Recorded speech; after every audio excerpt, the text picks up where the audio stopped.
lenyosi wethu basemzini ngisho bulabhodla sikhala zasentembe igqoba kami aziyophala ngomabili abaso somnandi mfowethu anginanxa nencane nawe uthanda kabi nawe uyakwazi lokho uyindoda iqothe lesonga kumlando wakhe abanye abangawazi ngisho ukuthi ufisa ukucula ngokubheka umuzi wahamba wayocela lokho wamphahla ephila wathi bhuti wathi mne wethu ngiyafisa ukucula njengawe akwasho ukuthi ukhuluma kubani yena yabhakela noma egadla ngakho lokho ukuthi wena uzama uculiso kwakhe wabekezela esithi isikhathi kodwa waphendula kanye wathi phuma kimi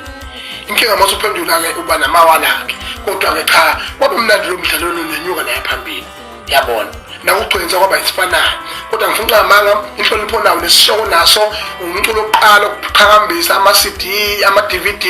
washuthe with an investment-ke eThokozani mfowethu Bhokalanga ke ilento yokuyinikela ukunikela nakho ngenhloso yokuthi kusasa imvuzo yoba khona isizwe kuthiwa-ke investment leyo yabona ngingabhincaka fana nithi belicaleme ningozili nje president onakusi niyabona ngiphapheme futhi ngwesi manje inkinga ngisho nonganqoba ngivele ningiyeke vele sengiyazi I'm a problem, big problem. So manje ke bese ke siyale mfowethu nakona kulokhu ukukhombisa ungabi nakho ngomuntu wako ukuthi ubheka umuzi okhona ngishefile wawukhona ngikhona mina wehlela yonke into yalapha angiwawukhona waya futhi wawukhala kwagcwele